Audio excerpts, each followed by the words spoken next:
Multiple ex-AEW stars' debuts in WWE were teased on SmackDown. An NXT star made their main roster debut, and new champions were crowned on SmackDown. Stay tuned for all the wrestling news. Last night, SmackDown saw two very, very exciting teasers for impending, soon-to-be involved WWE superstars. We've got Orange and we've got Grey Smoke. Grey Smoke. They're coming. They're both coming. We've got them. We've got them. One of them was in Mortal Kombat, I swear. It's like Power Rangers or something with the different colours. But we've got two very, very exciting teasers. I was watching SmackDown live on Twitch last night, and when the first one popped up, which was Orange, as Sam says, we saw someone in a mask running about the ring. Bit of lightning. Walking along the ropes. More orange lightning. Yeah. And then he was sitting on the ropes, and it was very, very clear that this man was Rey Fenix. No? It's no, just it a can't bloke be. with the exact same tattoos wearing his mask. Yeah, it's definitely Chad Gable in a mask. It's actually going to be, it's going to be Grande Americano. Grande Americano, what a name. I can't believe that is potentially the name he's going for. It's incredible. The second teaser, though, as Sam alluded to, was the Black Smoke.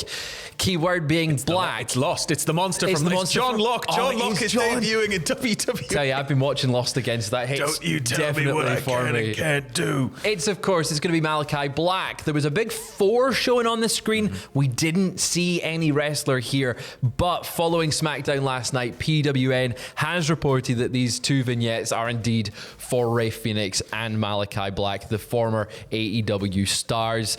As per the report from PWN, Phoenix is expected to debut on TV relatively soon. We're not got a confirmed date, but it says it's meant to be relatively soon. Where Malachi Black, on the other instance, or maybe Aleister Black, if he's back in WWE, is set to debut on the SmackDown following WrestleMania. Which means that 4 is probably going to be a 3 next week.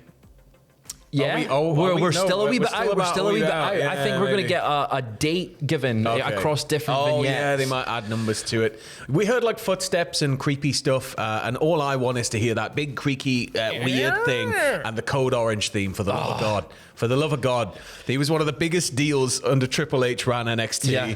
And then it feels like he's just he's had all these ideas, and then there was almost the cult leader situation, which I was like, yes, let's do a weird, like horrible David Koreshi character with him, like kind of manipulating people. That'd be interesting. And then it all just sort of went kaput. And then he got amazing presentation in AEW, but it just doesn't feel like they really knew what to do with him. So I think it was a case of I think they knew what they wanted to do with him. Malachi didn't want what they wanted to do with him. Whereas I think, yes, maybe back in WWE, it maybe is a better fit for him. As you said, the presentation that you had under Triple H was pretty damn good. Bring the horns and everything and the skull. It gives me proper King Diamond vibes. Give us that, Malachi, but in WWE as well. You mentioned the music. I hope it's not a Def Rebel remix. Aleister Black.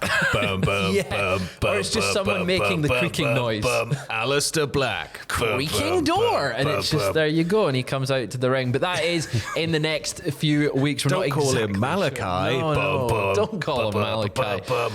Last night's SmackDown, though, alongside those 2 teasers, we did get the debut, the main roster debut, I should say, of an NXT star, one being NXT Tag Team Champion Axiom. We were in Spain. Yeah, we were in Spain, in Barcelona, and I'd forgotten about this, so I'm just sat there and I'm looking at Twitter going, oh, wait, hold on, it's live. It's live. It was at 7 o'clock. It was lovely.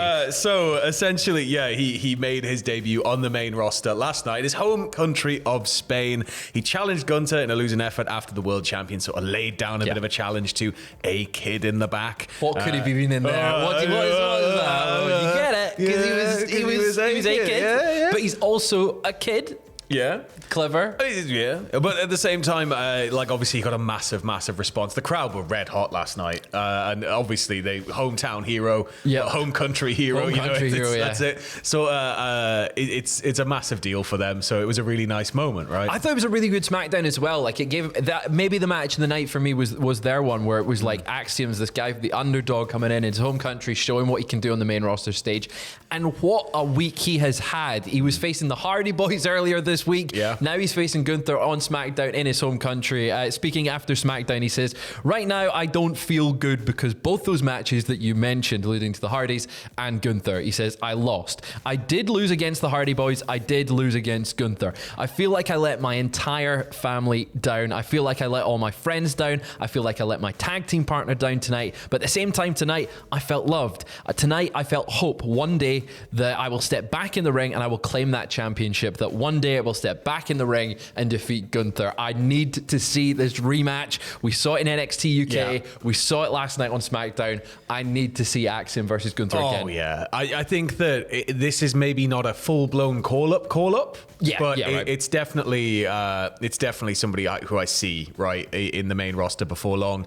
And definitely to get that match against Gunther one more time. At least one more time. At least Give us 5 more times. And I want to see him getting yeeted around that ring. Give us 10 more minutes. Yeah. Just give us a longer segment for them to have. And just recapping though, like the fact that he mentions the Hardy Boys, he's been on TNA, he's been on NXT, he's now been on SmackDown. He has had one of the most well-traveled months for a wrestler. He's getting to make debuts all over the place and fulfill sort of lifelong dreams. Just think about saying that sentence about 2 years ago. Of 3 Axiom. years ago. The fact You'd that just people be like, were... what? There was TNA? What's going on? Exactly. And the fact that when he debuted in NXT 2.0, people were kind of laughing at his gimmick, and now he's definitely one of the best. And of course, Fraxium is fine. Fraxium is absolutely fine. Until it fractures. Yeah, of course. Fractures. Well, TNA and NXT have had this partnership for a while now, and we've seen a lot of crossovers. We've sort of back and forth, and last night it was TNA Sacrifice. Sacrifice. Thank you, Mini Scott. You should get the Scott Steiner. Just bleach it in. That You should. I think you should do that. Last night we saw more NXT stars crossing the line into TNA when we saw. Do you see what I did there? You see what I did there? Jakara Jackson and Lash Legend made a surprise appearance at the conclusion of the TNA Knockouts Tag Team title match. They were, of course, won by Ash by Elegance and Heather by Elegance. And the Meta Girls sort of just came out on the stage, kind of confronted them. They had their cool entrance with the colours, and they stood in the colour bits, and it gives the silhouette. You know what this means. It's wrestling. They want those titles. They do want those titles. They want the titles, and they want more crossover with TNA because I really enjoy it. Yeah. Just keep this going. Keep this door open. Don't buy them, but keep the door open. Let them do their thing. Have it, and don't buy them. Please don't buy them. We don't need that. Going back to SmackDown last night, we have some new champions crowned. I didn't see this coming. Watching it live, fully did not expect a title change to take place because it was airing on a tape delay in the US. I'm very happy with this title change. Generally, the Street Profits are the new WWE Tag Team Champions after defeating DIY on SmackDown. This is the team's first championship gold since 2021. I know. That's a mental thing. Having that big a gap between tag title runs when they're seemingly and always positioned as one of the premier tag teams of the past few years. That's 4 years. Yeah, it feels definitely like it hasn't been that long, but hopefully they get a nice big statement reign here. Although I do feel like the tag belts are going to start not really hot-shotting, but I think that they're going to change hands more than any other titles under the current regime. Especially when you look at the depth of that SmackDown tag team division. They were talking about this prior to the match, speaking with Kathy Kelly backstage about how deep the roster was on SmackDown before being confronted by MCMG. Now, we already know that Pretty Deadly are the Street Profits' first challengers for the titles, as they won #1 contendership on last week's SmackDown. Yeah. But something tells me that I think the Street Profits might hold on. I think they will. Maybe just a little bit. Over Pretty Deadly. But the great thing about the SmackDown division right now is that although there is so many different strong teams, none of them really have an advantage over the others. It's like rock, paper, scissors on a wide scale with many, many teams. And I think, give the Street Profits that sort of established reign until maybe past WrestleMania, because I imagine at WrestleMania we're getting a big multi-team cluster, what. But this is the thing. I guess my language of hot-shotting wasn't right. It's not going to be like, hot-shotting in the bad 90s where it was every week it was changing hands. But I think that just having those belts change hands on, every few months, it just shows you how strong that division is. It gives you more of a reason to watch tag matches and be invested in the tag division because anybody can feasibly take the titles, right? So I think the tag division's come on leaps and bounds from where it was, and they just continue with this depth, please. Please. You say hot shotting, but like any reign less than a year under the current WWE will feel like a quick title reign. But that is all we've got for you just now.